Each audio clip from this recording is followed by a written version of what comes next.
Hi, friends of Issaquah Christian Church. This is Jared Gibbs, and this week I'm going to be taking us through a quick word, picking up where we left off last week in Acts chapter 16.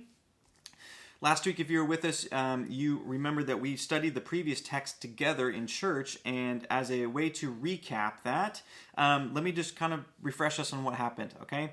Paul and Silas set sail from Troas, and a few days later they make it to Philippi. While in Philippi, they go down to a riverside to pray. And when they arrive, they strike up a conversation with a group of women. And in that group of women was a purple cloth selling, God-worshiping person named Lydia. The Lord opens Lydia's heart, and she and her family become baptized. And she insists that Paul and Silas should stay with them at her home. Later on, going back to the river, Paul and Silas encounter a slave girl with a spirit that enabled her to tell the future. She follows Paul and Silas for days, shouting, "These men are servants of the Most High God, and they have come to tell you how to be saved." Paul gets so annoyed, so greatly annoyed, as some translations say, that eventually he turns to her and says to the demon spirit, "I command you in the name of Jesus Christ to come out of her." And it left her instantly. Okay, so I'm going to pick this up right at verse 19 here. And before I start reading, I do want to give a content warning. There are some graphic images of physical and mental abuse that go on in this passage. And I am going to ask us to be especially mindful of the way that Paul and Silas's bodies are likely feeling, as I think that it provides us a really good detail and insight to the story. That being said, for some of us, imagining their pain will be challenging and perhaps uncomfortable. And sadly for others, it might actually be pretty tangible. And so I just want to give that to you so that you know it's coming. Picking up in verse 19. Her master's hopes of wealth were now shattered. So they grabbed Paul and Silas and dragged them before the authorities of the marketplace. "The whole city is in an uproar because of these Jews," they shouted to the city officials. "They are teaching customs that are illegal for us Romans to practice." A mob quickly formed against Paul and Silas, and the city officials ordered them to be stripped and beaten with wooden rods. They were severely beaten, and then they were thrown into prison. The jailer was ordered to make sure that they did not escape. So the jailer put them in the innermost cell, the inner dungeon, and clamped their feet to the stocks. Okay, let's take a moment here. Let's give some consideration to what Paul and Silas are likely feeling physically. First, it says that they were dragged. They were dragged on the ground.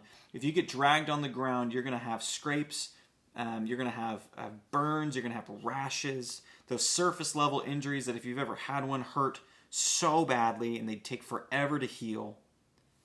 Right after that, then it says they were stripped, which would have actually physically hurt those surface level wounds. If you've ever tried to put on a piece of clothing over one of those wounds without a bandage, you know that it hurts when anything touches it. But it's also an act of humiliation. So there's this physical pain, and now there's mental pain of being stripped down in front of a crowd, by the way, that is now joining in on the beating. After they are stripped, it says that they were beaten with rods. We're talking about the blunt force, bruising, broken bones level of pain. After all of that, then they're thrown into the innermost cell, the most secluded area. This translation, the NLT says the dungeon, where their feet, which are likely also wounded, are chained to the ground. They can't move. So they're sitting in there. Wounds are not been cleaned. There's no bandages, no neosporin, no gauze, nothing. So then we read on.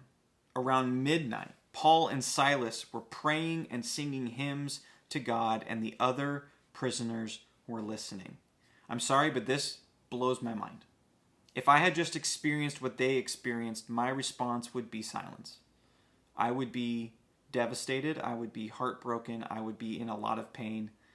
But they choose to go a different route. They decide to pray and to sing in a really important detail that I don't want you to miss.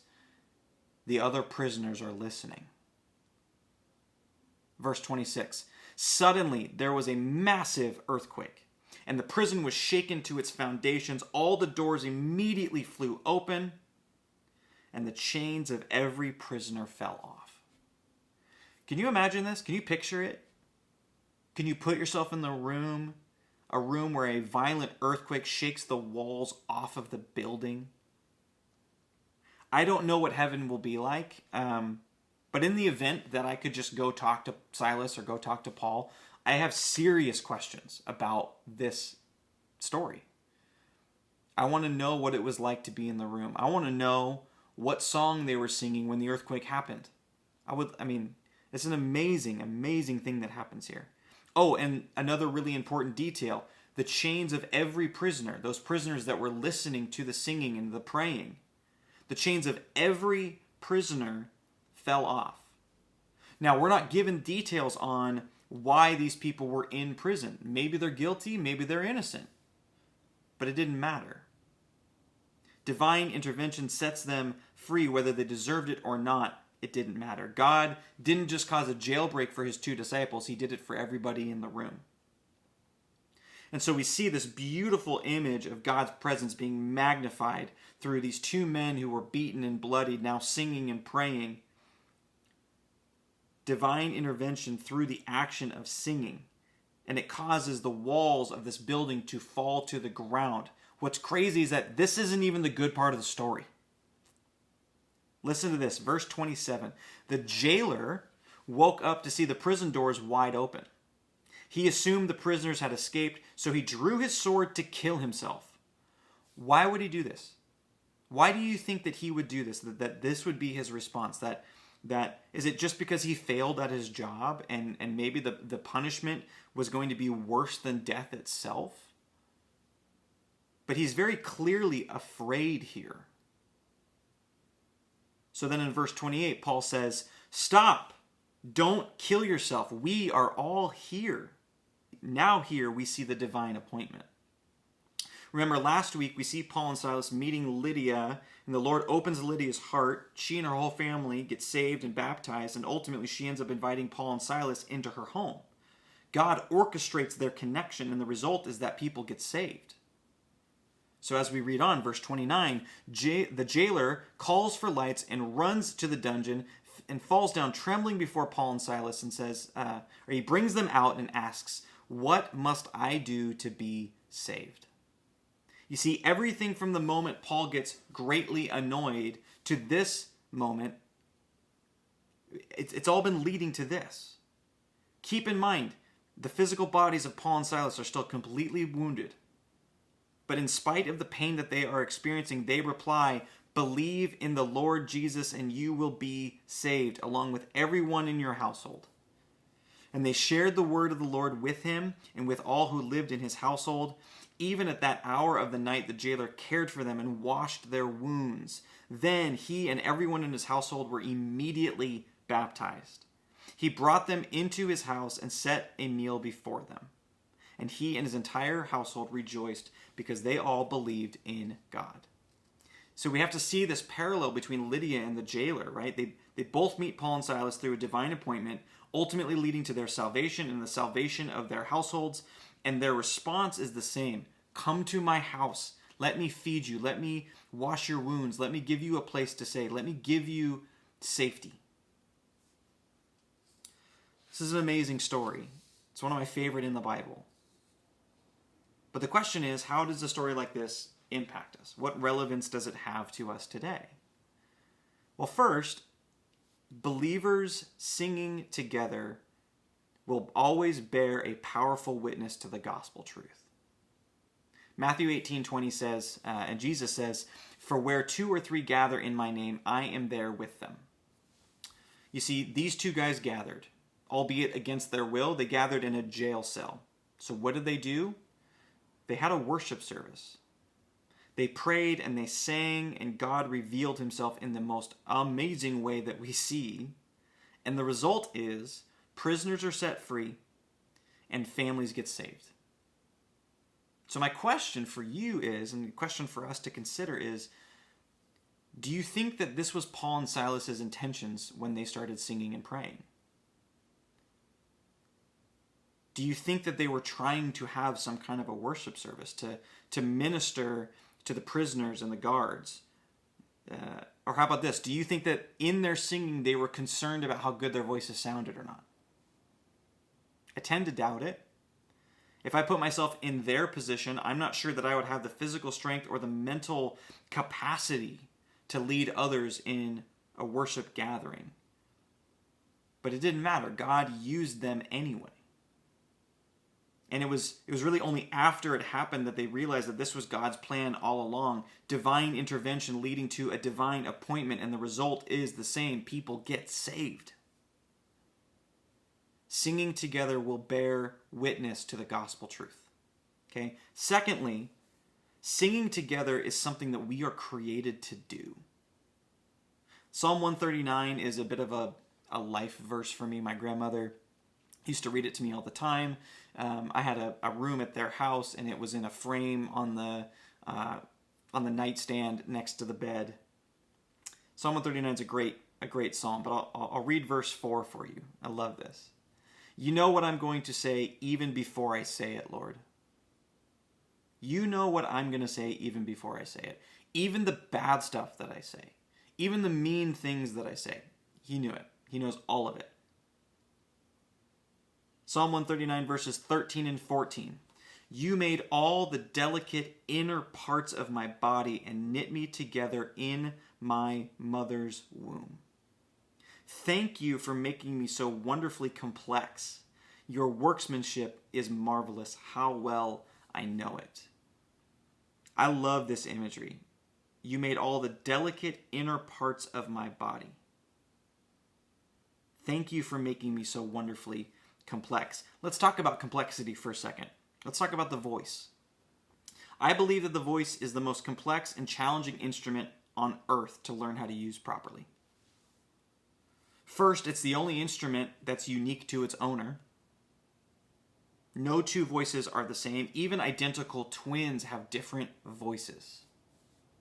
And secondly, it's the only instrument that exists that you cannot see and you cannot touch.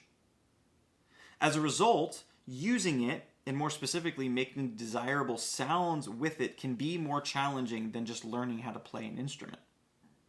Why? Because less of your unconscious mind gets to participate in solving the problem or solving the equation, how should I sing properly? So it makes sense that for some of us, that singing is really challenging. However, on a physiological level, we are all designed to sing. You made all the delicate inner parts of my body. There is a physiological way to sing properly, and we are all designed to do it. So let me break down the complexities of the vocal tract for you. And for those of you that don't know, I am a vocal coach. I teach other singers how to use their voices according to its natural design. So I approach this subject from a biblical perspective here, but I also approach it from a scientific perspective. And I know it sounds crazy, but yes, the Bible and science can share the same perspective on things, and that's a great thing. Okay? The first part of your instrument is your lungs. We call that the respirator.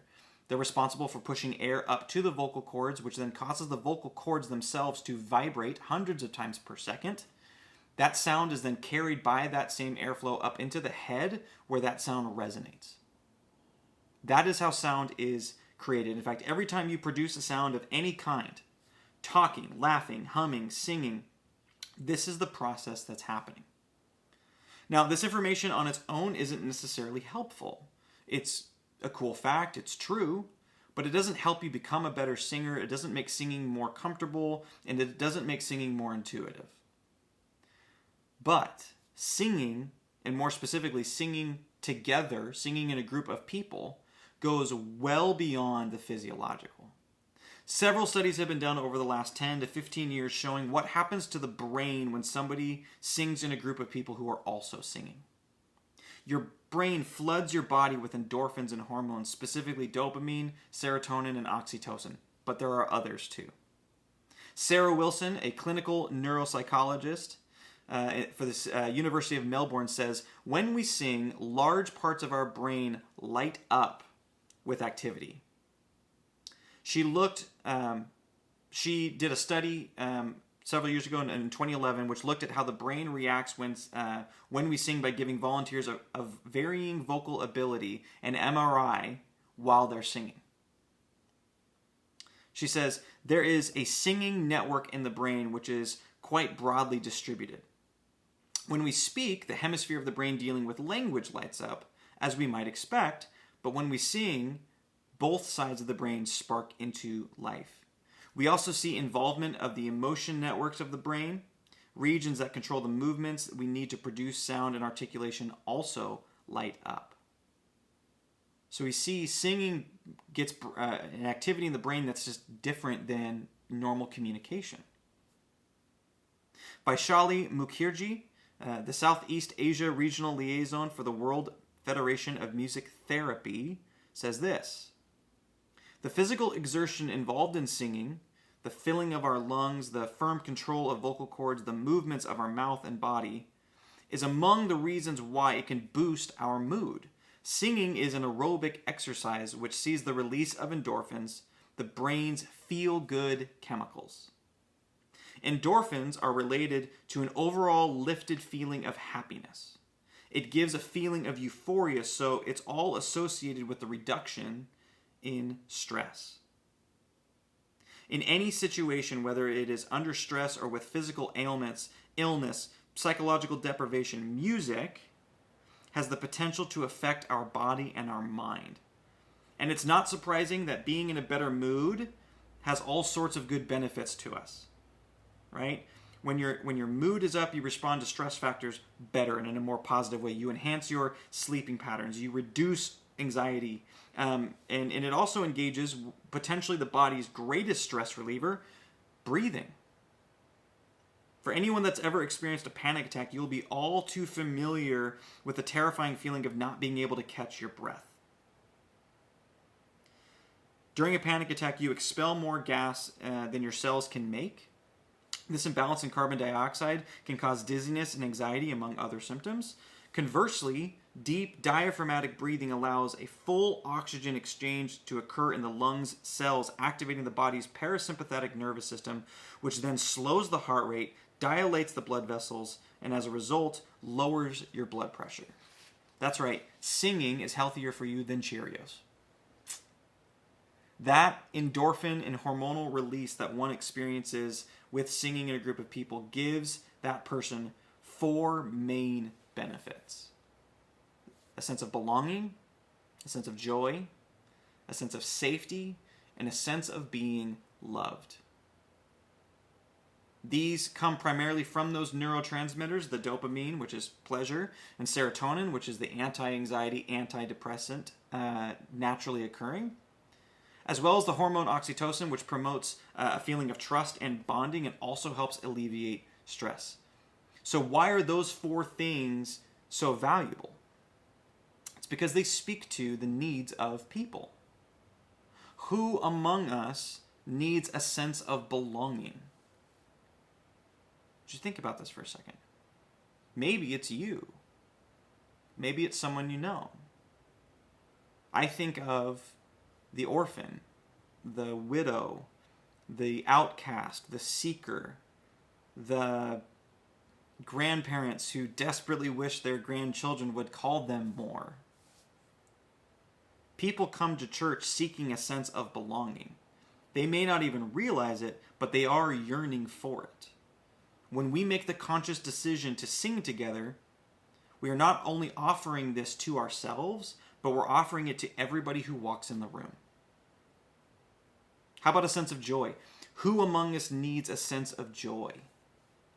I think of the brokenhearted and the depressed, the grieving, the person who comes to church who's totally faking it, trying to keep themselves together to make sure that everyone knows that they're fine. People come to church seeking joy, and you offer it to them by making the decision to sing together and intentionally inviting them to participate with you. Who among us needs a sense of safety? I think of the abused, the wounded, the injured, the persecuted, the actually persecuted. People come to church seeking a sense of safety. It's why we use the word sanctuary. That need will be met with the action of singing together. Who among us needs a sense of being loved? I think it's everybody. But it's especially those who come who feel ashamed, the guilty. How about this one? The other. If you don't know what I mean by the other, flip on Fox News or CNN sometime. They'll tell you all about the other. The other is the kind of person who's responsible for all the bad things happening in this world. Your enemies. Your enemies need a sense of being loved. Every single one of us who's listening to this is carrying some level of guilt. People come to church to feel loved. Loved by God, loved by people, and singing together builds trust and validates every single person who walks in the room. It says, I see you, you belong here, you are safe here, you are loved here. Singing makes us more empathetic. It makes us conscious of the needs and well-being of others, even at an unconscious level. Now, I'm hoping at this point that you would at least agree with me that there is value in a church that sings together. I have found over the years, however, that there are 3 types of singers in the church. And I'm going to ask you to identify yourself in this list. Okay? The 3 different kinds of singers are the all-in singer, the kinda-in singer, and the never-in singer. The all-in singer is always singing, clapping, dancing, jumping up and down. It's being a little bit loud sometimes. Regardless of ability level, they are unashamed, and they are definitely all in. Then there's the kinda in singer, kind of in, sometimes not. I do think that this group of people makes up the majority of church. They sing the songs they know, but maybe not the ones that aren't as familiar. They try to not be too loud for fear of being heard by somebody else. This is the person who is scanning the room to see if we should be standing or seated. Should we be raising our hands? Should we not be raising our hands? They're usually looking to do whatever the majority of the room is doing so that they fit in. And then there is the never-in singer. This is the person who sometimes stands up with the group, sometimes doesn't, but never sings, never opens their mouth. Usually is trying to find an opportunity to go get some more coffee during the worship set. Hands in the pockets, which isn't a bad thing on its own, but it is definitely a defensive posture. Maybe this is the person who secretly or not so secretly actually likes getting to church late because then they can sort of skip to the sermon. But there is a lack of willingness to use their voice. So the all-in, the kinda in, the never-in. And for a moment, I want to speak to the never-in crowd. My guess is that there's one of 2 reasons why you don't sing ever or sing in church. The first is that maybe you like the idea of singing. Maybe you listen to all the things that I just said to you and you're like, that sounds great, but when I go to produce a sound, the sounds that come out are not very good. And it makes me embarrassed. It makes me ashamed to use my voice because I fear that it's a distraction to others when I use it. If that's you, we're going to talk in a second. Then I think there's a second group of people who are the never-in singers, and you maybe used to sing.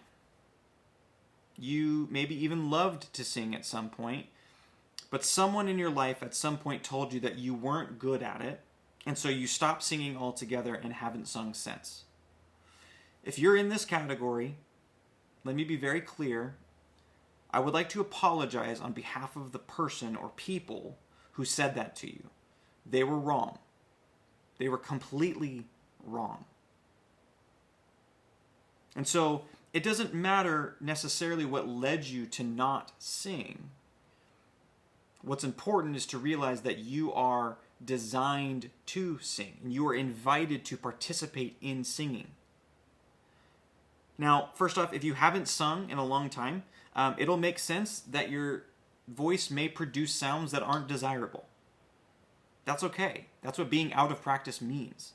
It's like it's rusty, right? And we solve that problem by using our voices more, by practicing. Every single time that we gather and sing, it's a time where you are invited and encouraged to practice with us. Singing itself is a spiritual practice or a spiritual discipline. Just like praying, just like reading the word, okay? And if you don't read very often, you'll likely struggle with reading. But is that a good enough reason to not read? Especially when we're commanded to do it, right? So there is an active invitation for you to participate with your voice. But this only works if the whole church agrees that we will not judge someone based on the shape that their voice is in.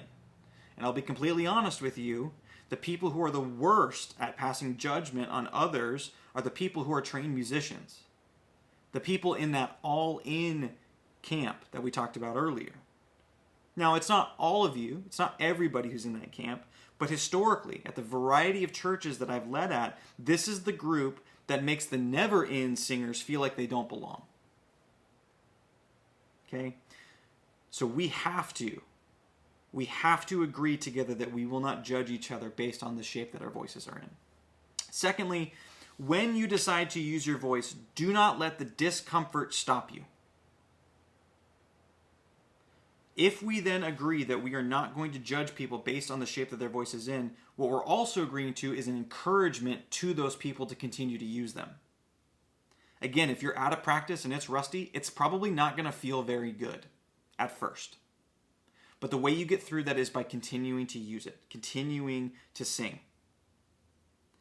There's a whole group around you to support you in your singing at church. Not to judge you, but to support you. And if you sing a wrong note, nobody cares. You will not ruin the worship, as I have heard so many people say. This fear that if they contribute their voice, it's going to ruin what's happening in the room. That's just not possible. In fact, the only possibility, the only outcome of your willingness to use your voice, even if it's just a whisper, is a net positive for the entire room. And lastly, let me say this. We are commanded to sing. There are over 400 references to singing in the Bible and more than 50 direct commandments to do so. I fear that this rides a fine line of conviction versus a guilt trip. But remember, there are no prerequisite tests to pass in order to be worthy of singing. The goal here is not to become the best singer in the room. The goal is to grow in comfort as you use your voice so that you can participate in something that is only ever going to be good for you and the people around you. When you make the decision to use your voice in the way that God intended for it to be used, you will not only change your life for the better, but you will change the lives of those around you. God will use your voice to bring glory to his name so long as you are willing to let him. So then how do we respond? First, find songs that make you want to sing and then sing them. They don't even have to be Christian songs or worship songs that we sing in church. Anything that you enjoy is worthwhile to sing to. If it's Neil Diamond's Sweet Caroline, sing it. If it's Don't Stop Believing by Journey, sing it. Be in pursuit of songs that make you want to sing and then sing them. If singing is super uncomfortable for you, then sing one song a day. Do it in the car, do it in the shower, and do not worry about what it sounds like. Do it for the pure joy that it is, that it will give you. Okay? Second thing I would encourage you to do is get nostalgic. Music reflects the society in which it was created, meaning that you should go find songs from your teen years, your 20s, your 30s, your 40s, and go sing along with them. It will transport you back to that time. If you're married, find the Billboard Top 100 from the year of your wedding and pick a song on there and sing it. Singing songs that are familiar helps make singing more comfortable. And lastly, and probably most importantly, be gracious with yourself. Be gracious with yourself. Even the best singers in the world make sounds that they don't like. Remember that you are not being judged on your vocal ability. And when it comes to singing in the church, God cares significantly more about the posture of your heart than he does of your comfort level as a singer. I'll read you this bit from Psalm 149 in conclusion. Sing to the Lord a new song. Sing his praises in the assembly of the faithful. And this text is not even talking about singing new songs. It's about finding a new posture, to be compelled to sing God's praises in the gathering of believers. Friends, I want to encourage you to step into this. And I know how challenging it can be and how vulnerable it is. But when God's people sing together, it bears a outrageously powerful witness to the gospel truth. It tells the person coming into your church that they belong there, that they are loved, that they are seen, that they are valued. There may not be a more impactful tool that we have at our disposal than to be able to sing with one another. So God bless you. Thank you for listening to this. I hope that you found it to be, at least in some capacity, helpful. And until we see each other again, thanks.